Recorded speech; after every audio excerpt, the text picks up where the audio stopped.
एक समय की बात है। अकबर और बीरबल कुछ चर्चा कर रहे थे। तभी एक क्षण ऐसा आया जब राजा अकबर ने कहा, बीरबल, दुनिया में हर 100 लोगों में से एक अंधा होता है।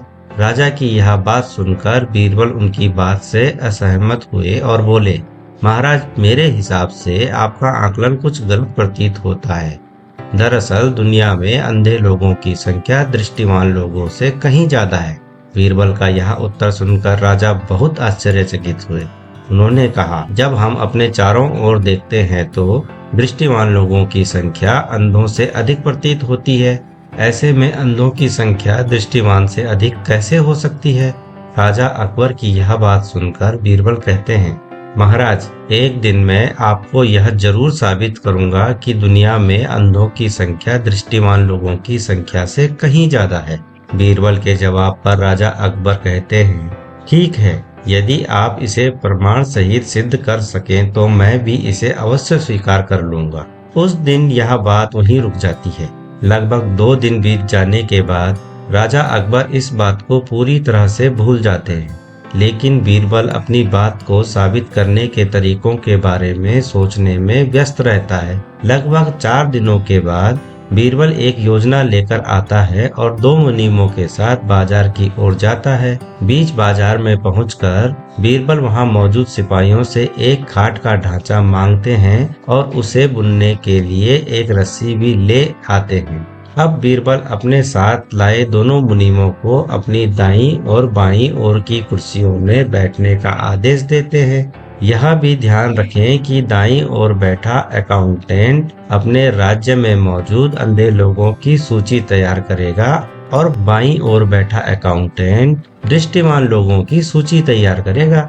बीरबल का आदेश का पालन करते हुए दोनों मुनीम अपना काम करने के लिए तैयार हो जाते हैं और बीरबल खाट बुनना शुरू कर देते हैं। बीच बाजार में बीरबल को खाट बुनते देख धीरे धीरे वहां लोगों की भीड़ जमा होने लगती है। भीड़ में से एक आदमी खुद पर काबू नहीं रख पाता और बीरबल से पूछता है, तुम क्या कर रहे हो? बीरबल इस सवाल का जवाब नहीं देते और अपनी दाहिनी ओर बैठे मुनीम को इस आदमी का नाम अपनी सूची में लिखने का इशारा करते हैं।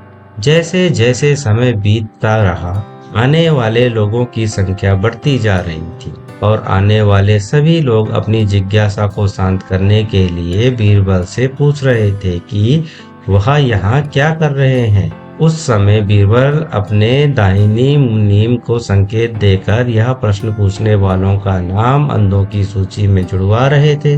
तभी अचानक वहाँ एक आदमी आता है जो बीरबल से पूछता है कि तुम इतनी धूप में बैठकर खाट क्यों बना रहे हो? फिर भी बीरबल कुछ नहीं कहते और बाईं ओर बैठे मुनीम को इशारा करते हैं कि इस सवाल को पूछने वाले का नाम देखने वालों की सूची में लिख दो। ऐसा ही चलता रहा और धीरे धीरे पूरा दिन बीत गया। तभी यह बात राजा अकबर को पता चलती है और वह भी मामले को समझने के लिए बाजार पहुंचते हैं जहां बीरबल खाट बुनने का काम कर रहे थे। राजा बीरबल से यह सब करने के पीछे का कारण भी जानना चाहते हैं, इसीलिए वह बीरबल से प्रश्न करते हैं, बीरबल, तुम क्या कर रहे हो? राजा का सवाल सुनकर बीरबल अपने दाहिनी ओर बैठे मुनीम को आदेश देते हैं कि वह महाराज अकबर का नाम अंधों की सूची में शामिल करें। बीरबल की ये बातें सुनकर राजा अकबर को थोड़ा गुस्सा भी आया और आश्चर्य भी हुआ। राजा अकबर बोले, बीरबल, मेरी आंखें बिल्कुल ठीक हैं और मैं सब कुछ अच्छे से देख सकता हूँ, तो फिर आप मेरा नाम अंधों की सूची में क्यों डलवा रहे हैं? राजा अकबर के इस सवाल पर बीरबल मुस्कुराते हुए कहते हैं, महाराज, आप देख रहे हैं कि मैं खाट बुन रहा हूँ, फिर भी आपने मुझसे पूछा कि मैं क्या कर रहा हूँ। अब महाराज, ऐसा प्रश्न कोई अंधा ही पूछ सकता है। बीरबल का यह जवाब सुनकर राजा अकबर समझ गए कि वह यह सब कुछ दिन पहले कही गई बात को सही साबित करने के लिए कर रहे हैं। यह बात समझ में आते ही राजा अकबर भी मुस्कुराए और पूछा, बीरबल, बताओ तो सही कि तुमने अपने प्रयासों से क्या पाया? बताओ, दृष्टि वालों की संख्या अधिक है या अंधों की संख्या अधिक है?